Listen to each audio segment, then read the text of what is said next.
Good morning and welcome to the Coinbase Institutional Markets Call. Welcome to the first call of the year. And I know it's still quite late to say Happy New Year, but Happy New Year anyway. It's positive, so I don't think it's such a bad thing.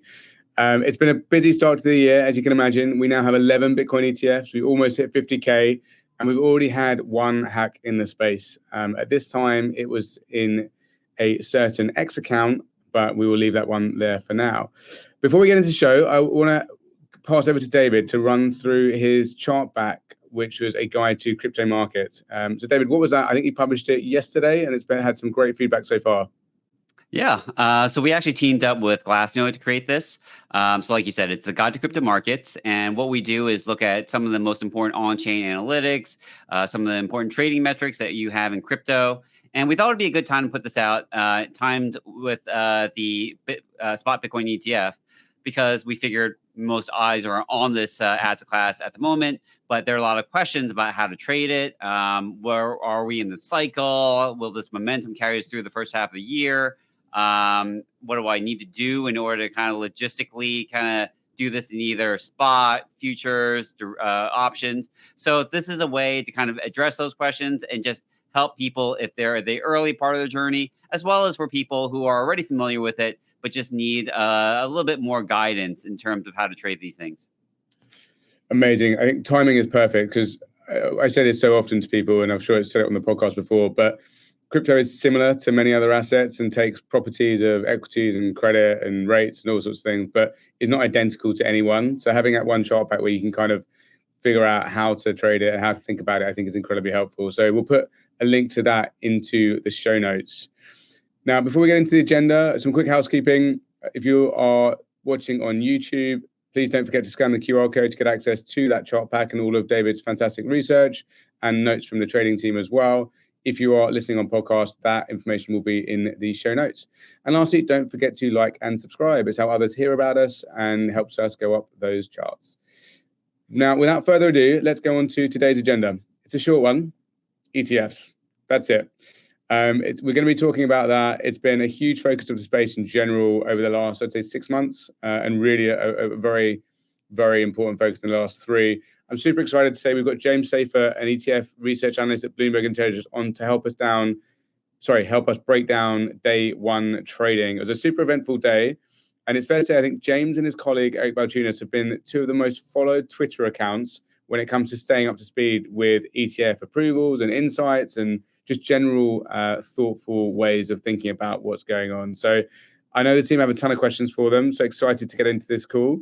James has been out at Bloomberg for over 10 years, 9 of those covering ETFs. So he is a true expert on the topic, and we're very thankful to have him on today. So with that, James, welcome to the podcast. Thanks for having me, guys. Happy to be here. Cool. Looking forward to it. Yeah, excited to have you on. I guess at first and foremost, are you now just super happy you haven't got to talk about when this Bitcoin approval may or may not be coming? Were they approved? I don't think anyone covered that. I don't think anyone was worried about it. No, yeah, it was obviously like a very big relief from my end because we were very confident. Obviously, we went to 90% odds in early October, but there was still this thing hanging over my head, like, is Biden going to come in and stop this in some way? And I'm definitely relieved is the right word. That's definitely what I am right now. Yeah, I have to say your guys' calls were so on point. Like, and I think it was you specifically, and I know you had a little side bet with your colleague, but you went very certain very early, which was great. And I do think that the certainty that you gave helped others in how they were thinking about the ecosystem, whether or not they were looking at assets like GBTC and discounts around that and things like that. So I think there was a good amount of influence that you guys had through your reporting. Now I'm curious, you see a ton of ETFs. This is just another ticker for you, I'm sure. But how does it compare to the BITO launch or maybe some of the other large ETF launches we've had in the past?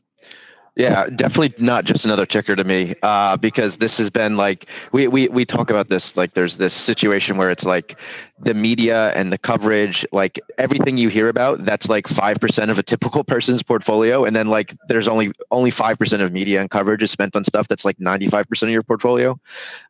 So that's one of these things that's going on. But this is something that's close to my heart because obviously this is what I've been focused on a lot lately.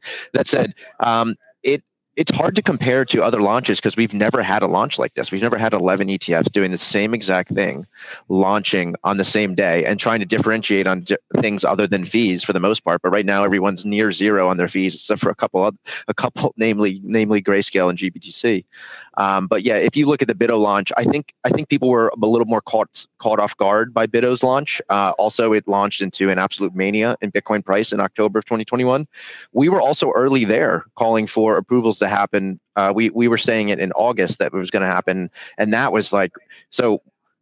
Everyone was saying we were insane that it wasn't going to happen then. Similar, it was like echoing the same. I felt like I was in deja vu with when we made our call on these spot Bitcoin ETFs, because we were saying it was going to happen. And for the most part, initially when we started saying it, everyone was like, no, it's not going to happen. But this was a little different because we went way earlier. So we got real confident in September that it was going to happen in October. This time around, we got real confident in around the October time range due to a few different events. So I think and also I think people kind of trusted us a little bit more after getting some of these other calls right, namely Bitcoin futures ETFs and Ethereum futures ETFs. So we've kind of made a name for ourselves, and I just hope whatever comes down the pipe, we can continue to be accurate in our calls. I know it might not last, but I hope it does, obviously. Yeah, well, you've done a great job so far. And now you mentioned differentiation between the products, and obviously fees is one way of doing it. Like, just for the uninitiated kind of ETFs, like how are some of the other ways that they can differentiate, or you would see them differentiate as these products scale out and mature? Yeah, I mean, part of it depends on what the SEC is going to allow them to actually do. The number one thing they were competing on, obviously, is fees. But I think that's not really that's not going to be the crux behind the scenes here.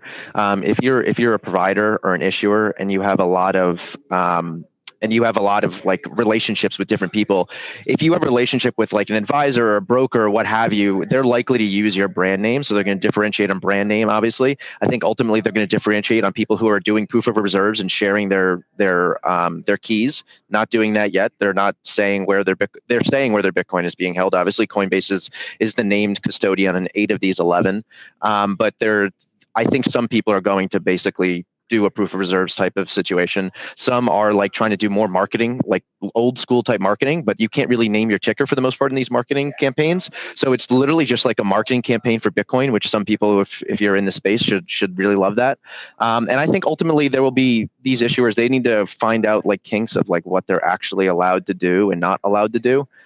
So I think at some point we'll see some of these like lending Bitcoin, which will turn some people off completely, and more traditional finance people might be interested in earning yield on some of this. So there's a whole host of different ways that we could see this playing out in competition.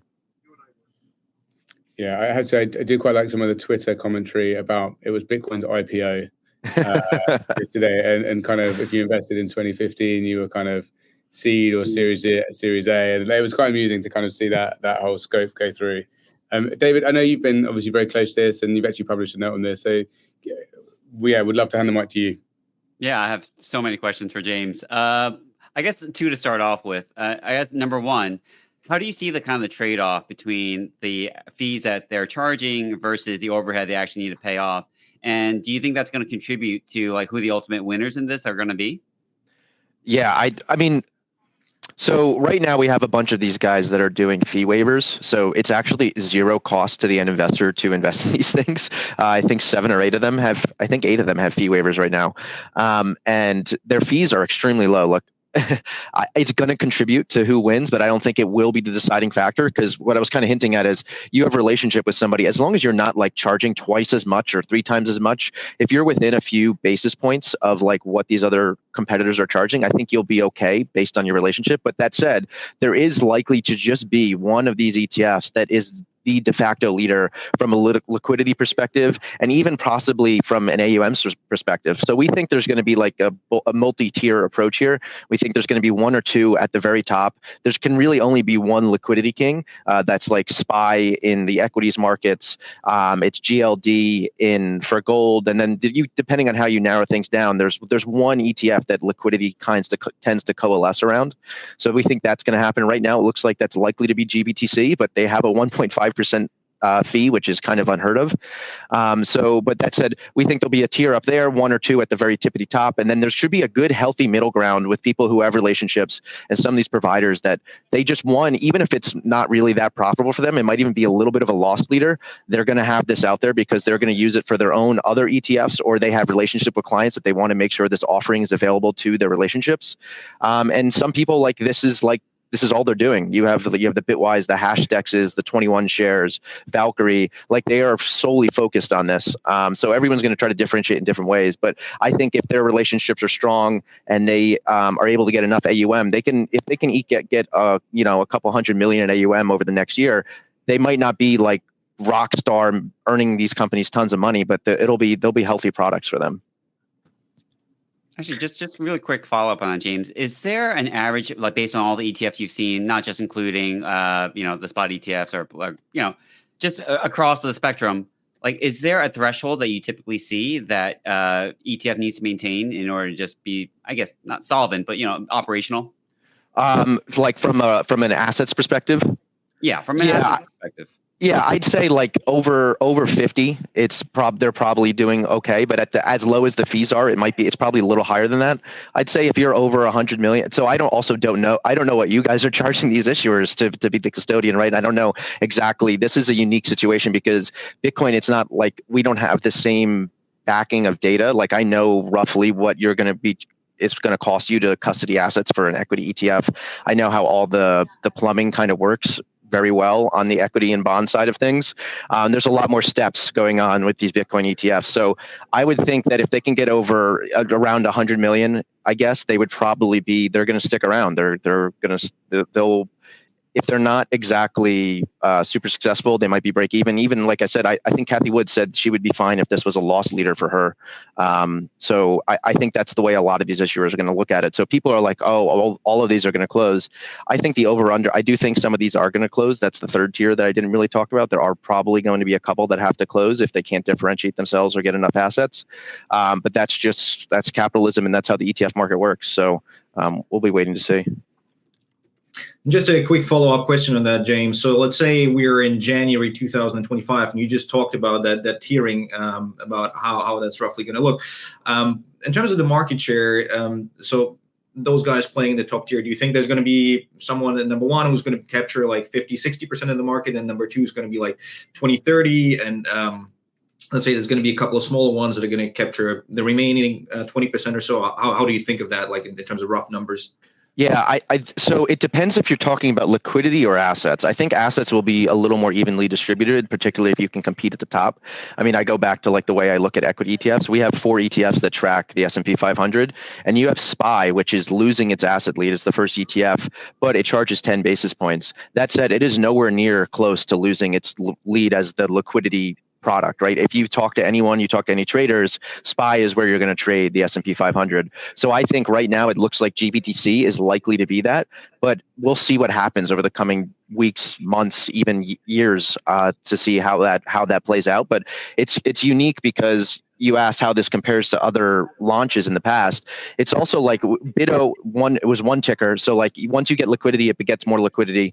But also you kind of have a paradox of choice here with 11 ETFs launching. And also you have GBTC coming over, which if it was an ETF, even before it launched, it would have been the top 1% by AUM, top 1% by trading volume, trades a couple $100 million a day on just average day for them. So you're kind of porting already created liquidity, and it's it's basically a PED in this competition. It's why they were able to come out and charge 1.5% and still likely have a very successful product. So I've got a super unfair question, which of course means I have to ask it. You already kind of put out an estimate on day one flows, but have you done any estimates on what you think is going to be the first month, the first year for the collective of these ETFs? Yeah, so our guess for the first year, I put out a note in December, was I thought 10 billion would be a very successful year. I'd probably put the over under if I had to bet on it. And then I might be inclined to take the over. But I've seen some crazy numbers out there. 25 billion in year one is not that crazy, but Standard Chartered Bank said, I think 50 billion to 100 billion, which is Honestly, that's not going to happen. If anyone's listening to this and think that's going to happen, gold ETFs right now are about 100 billion. I think they're like 96 billion in the US. I do not think, I mean, absent some ridiculous run up in the price, which with this asset, you never know. That's the thing with assets.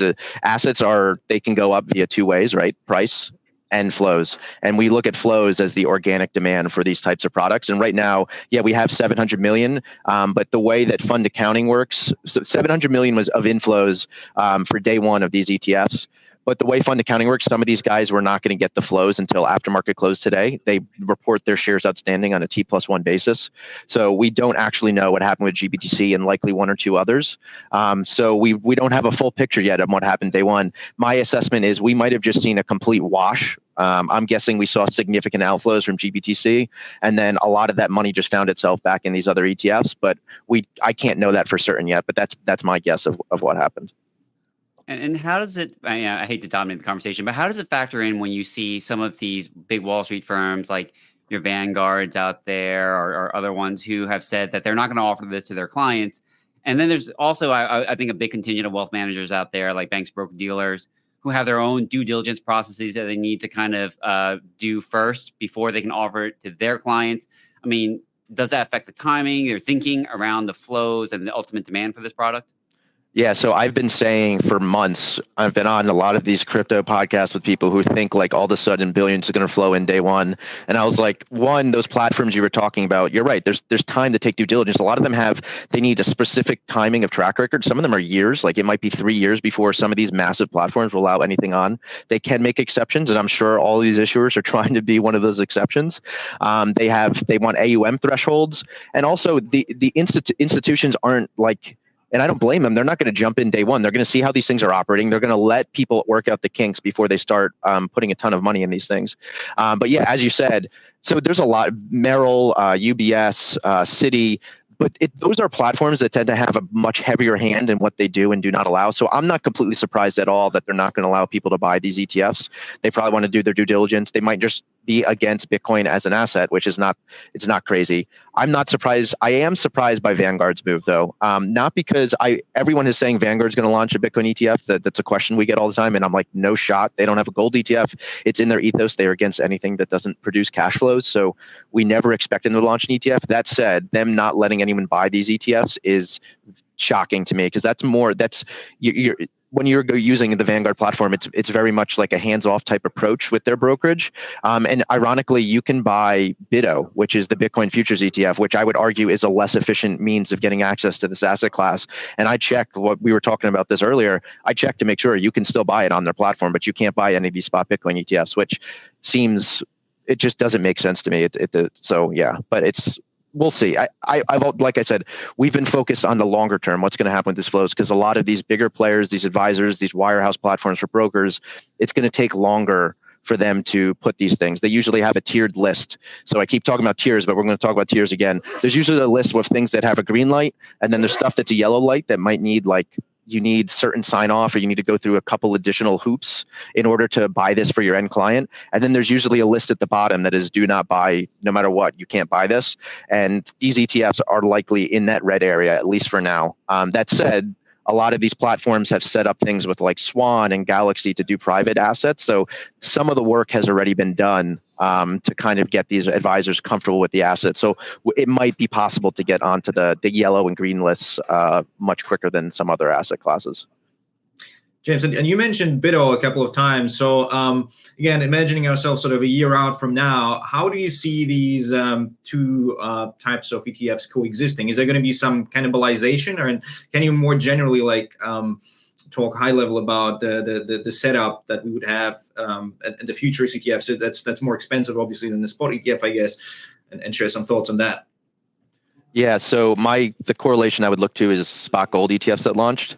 There was gold futures ETFs that were there, and they no longer exist because spot is just a more efficient means of getting access. So I don't think BITO will close anytime soon. It might never close. It's a good vehicle for trading short-term exposure to Bitcoin, but due to the nature of rolling futures, you have roll costs, or it could be roll yield technically too, but it's just an inefficient way for long-term exposure, because you basically, so if you're holding the January contract as a Bitcoin futures ETF, you need to get ready to start selling that maybe in a week or two.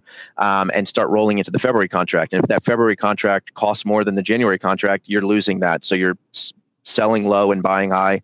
You do that repeatedly. And BITO has underperformed spot. It underperformed spot by 16% in 2023. So if you went to somebody and said, this fund will give you exposure to this asset class, but the expense ratio is 16%, which is fundamentally kind of what it is, you're not going to be interested in it. That said, BITO had one of its biggest days ever yesterday.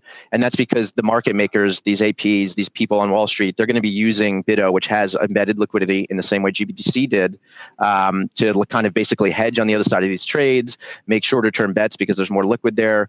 So it'll be interesting to see how that plays out. But I expect to see significant outflows from both GBTC and BITO over the coming weeks and months. But initially, it might actually do the opposite to BITO, because like I said, market makers are probably going to be using this and futures themselves to make markets and offer bid and create their bids and asks using BITO as the other side.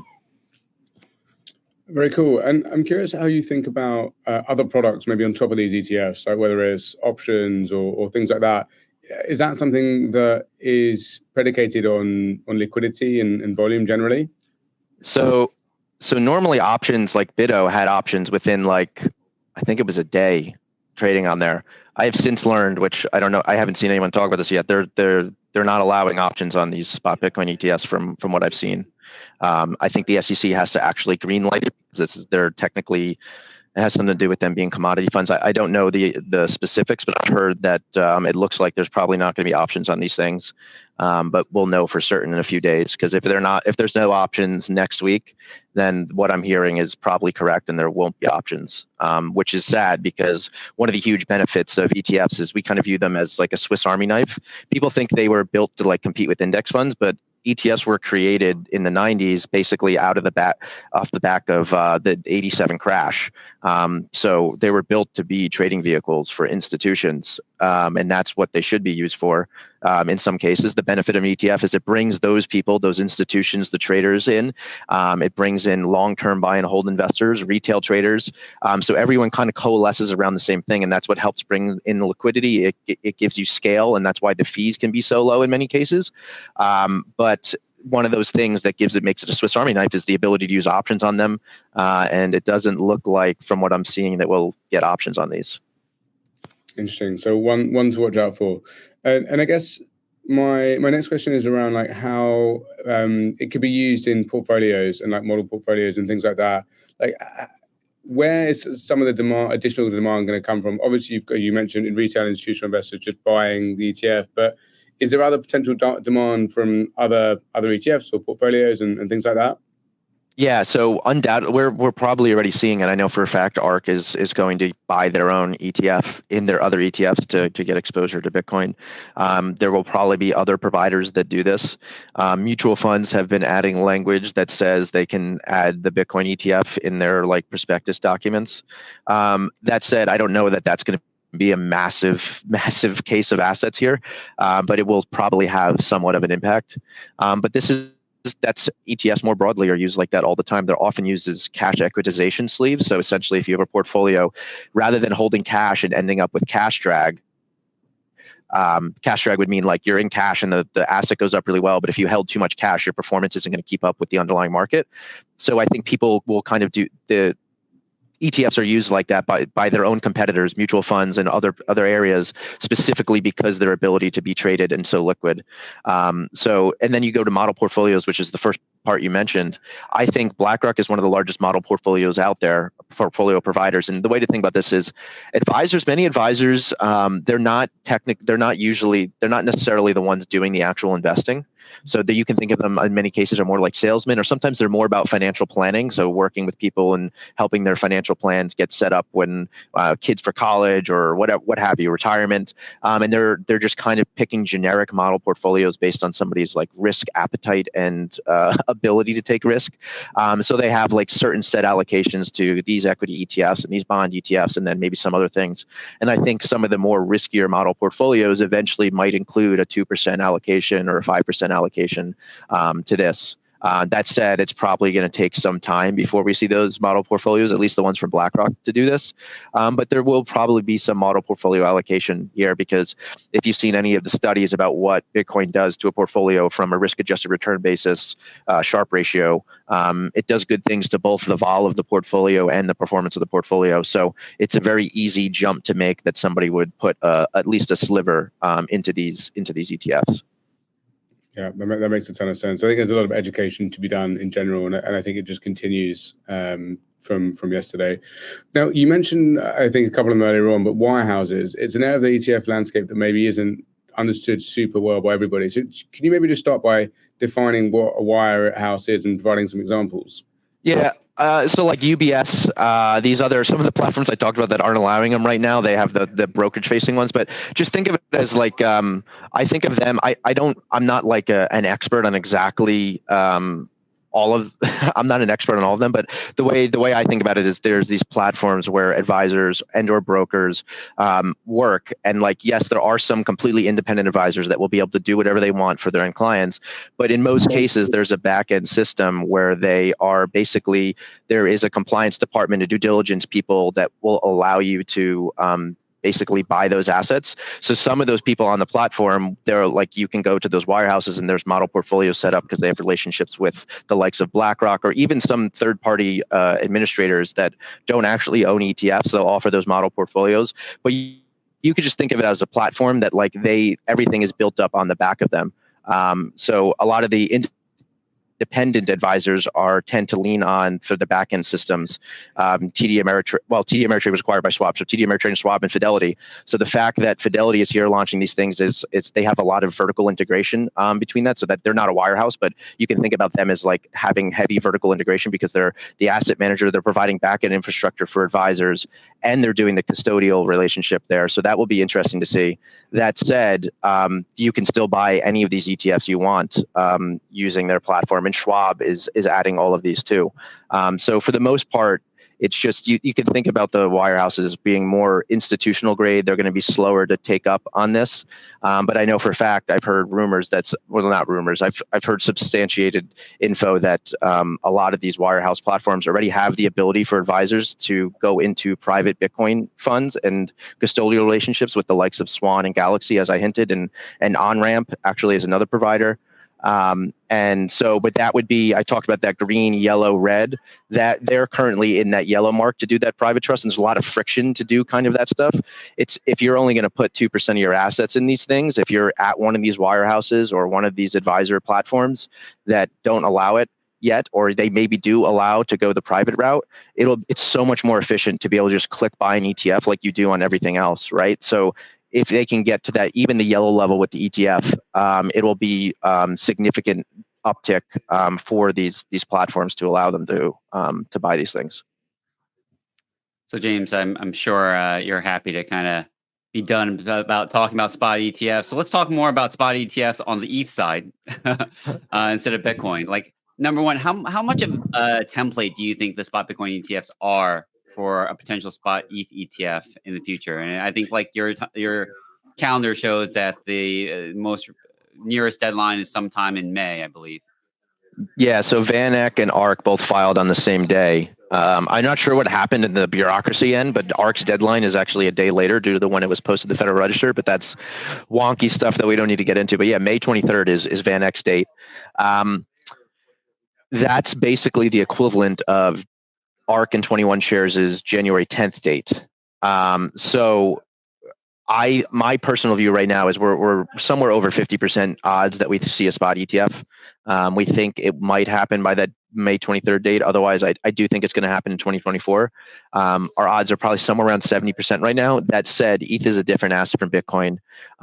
You get into staking. I will say also, if we do see an ETF, a lot of people have tons of questions about how they're going to stake. I would be absolutely and utterly shocked that even if they do allow Ethereum ETFs, they probably will not allow any sort of staking, at least to start. I mean, they won't even allow in-kind creation redemption via the Bitcoin ETFs. I seriously doubt they're going to allow them to stake. My view, and I wrote this, and I got attacked by Bitcoin maxis for this take, but I view the way that they've handled Bitcoin and Ethereum. There was a shift this summer, and they've kind of shifted away from Bitcoin and Ethereum. and are focusing their efforts on waging war on the rest of crypto, including you guys, which I know you can't really talk about. But I think they have implicitly accepted Ethereum as a commodity, even though the chair won't say it publicly. He also won't call it a security. So by allowing futures ETF, futures to list on CME and micro futures and options, each time the SEC had the ability to change the way that the CME registered those futures, they registered them as commodity futures or standard futures. The SEC has the ability to force them to have been registered as securities futures, which be duly covered by the CFTC and the SEC. And the SEC never did that, not at any point over the last few years. And then they approved Ethereum futures ETFs. So as far as I'm concerned, they've implicitly accepted Ethereum as a commodity. That said, there's nothing stopping the SEC. We'll see how far they go. If they do try to claim Ethereum as security and say that's why they won't allow an ETF to list, they'll basically be going to battle against the industry and against the CFTC on that front. So those are all reasons why I think it's going to happen. That said, all it takes is them saying it's a security, and you likely have to delist those Ethereum futures ETFs and futures, which I think is unlikely, but they could make arguments something around staking or other issues. But the approval order, this is a long answer, so I'm sorry, but the approval order we got, the actual written approval order from the SEC for Bitcoin ETFs basically pointed to the CME futures market being correlated and good enough for surveillance of the underlying spot market as part of the reason why they approved the Bitcoin ETFs. And I think that language is a key in why we should also get spot Ethereum ETFs. That said, like I came to that, I wouldn't put anything past Gensler, and there was even up until right before the deadline, we still had a 5% chance that something would happen and we get it yanked. And the Bitcoin ETF got approved by a 3-2 decision, and it was only decided by Gensler's deciding vote, siding with the Republicans. So we were pretty close, and I wouldn't be surprised to see them do something crazy going after Ethereum, but my base case is they won't. Yeah, I think that resonates a lot with the community as well. And many of us were thinking the same. We all thought 90% to 99% chance odds that this would get approved, but waiting. I kind of want to just go back to that correlation argument you made earlier, because I think that's super important. And we know that from the Grayscale court case, the SEC was being arbitrary and capricious with regards to how they were treating futures versus the spot market. But is that going to be challenged in a spot ETH ETF? Because for the CME futures market, for example, in ETH is really only like a fifth the size of Bitcoin. We're just talking about CME futures. Does that present an issue for regulators, you think? It might. That's also, like I said, I actually need to write a note where we officially put our odds. So I'm over 50%. And that's another reason why we're not quite there. It could be an issue. That said, we'll see what the correlation analysis shows. I mean, we saw in the court case, the SEC basically was saying that the correlation analysis from ARC and Bitwise and Fidelity and a bunch of other people showing the SEC, look, you asked for this. This is how the markets are working. It is a market. It's a price discovery is happening here. Yada yada yada, and the SEC was like, nope, and like covering their eyes in the court case. And then all of a sudden, we saw in this approval order that basically the SEC is now agreeing with them and did their own correlation analysis. But Crenshaw issued a dissenting letter, and Crenshaw kind of basically said she didn't. I don't even understand what she was saying in that letter, but she tried to disagree. All this is very political. Is the other thing? Like we asked a couple times about how this correlates to other ETFs in the past. This is so over politicized and not based in fact, which is what that court case showed when they were deemed to be arbitrary and capricious. But yes, I do think that the fact that Ethereum is so much smaller than the Bitcoin futures might be a problem, but I'm not as concerned about that as I am with some of the other things I spoke about. James, and another thing that has been talked about a lot on social media in terms of what's next for the crypto ETF space is some people throwing out wild ideas about XRP or Solana ETFs. What do you think about that in the context of potentially a new administration in the US in a year's time? Yeah, so not anytime soon is the short answer, but I'll explain. So ironically, as much as I hate to say this, I'm not a Ripple guy, but that court case could make it so that they theoretically could be next. The template right now that I have to follow, and everything I know about what the SEC is doing, is you need a futures market that is federally regulated, so regulated by the CFTC, in this case the CME. And the only assets we have trading for and have futures for are Bitcoin and Ethereum. So I think the first thing you need is, one, you need a CME futures market right now. And then you probably need a futures ETF, but maybe not. Maybe the SEC will just accept the futures and allow you to go straight to spot for the next asset. But right now, you probably won't be able to do that, as far as I'm concerned. Or you need a literal act of Congress. Like, people joke, like, oh, you need an act of Congress that's done. Like, yeah, you might actually need a little act of Congress on like a market structure bill to figure out how they're going to handle these other assets. And I'm watching the court cases that the SEC is in, involving with you guys at Coinbase and your competitor Kraken and some other things, to see how this is going to shake out on whether these things are going to be considered securities or not. So I guess theoretically, I'm viewing it as Bitcoin here, Ethereum here, and then like everything else, like not even in the screen here. Maybe Ripple would be a little bit above everyone else because of the court case, which might set some precedent once it's done. But even still, I don't see the SEC approving this thing for all the reasons I said, and because they are still calling Ripple a security. So yeah, that's the way I'm looking at it. So basically, you need a CME futures market. So if we see CME try to file for a Solana futures or Ripple futures or something like that, then maybe we could start talking about it. But as far as I'm concerned, they are not even in my sight of happening anytime soon. Amazing. I mean, wow, we covered a lot of ground there. Potential new ETFs, what market share looks like, products on top. I feel like we've really gone through a deep dive on what we can expect, and also some of the flows from yesterday. I guess maybe just as we kind of wrap up, as we think through some of the flows from yesterday, George, maybe if I can pass to you, like, what do we see in the crypto space in relation to all the excitement from the kind of the Bitcoin flows that we saw as well?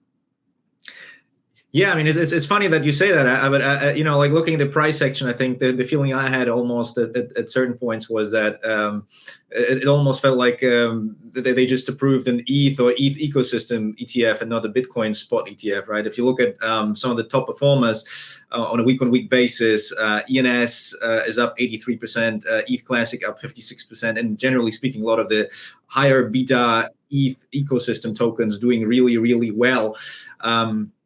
Outside of that, obviously, a couple of other tokens on the L1 side, like SUI, also doing really well. That one was up 44% on the week. But I think, obviously, we all know how notoriously quickly, attention shifts within crypto. And I think, to some extent, within the crypto native segment, we have seen that shift in Bitcoin and Solana and Solana ecosystem tokens for the time being to ETH and ETH ecosystem plays. And I think you could also see that in the derivative space. For instance, if you look at the options market, 1 month 25 delta skews shooting up for Bitcoin. So people looking at some downside protection short term.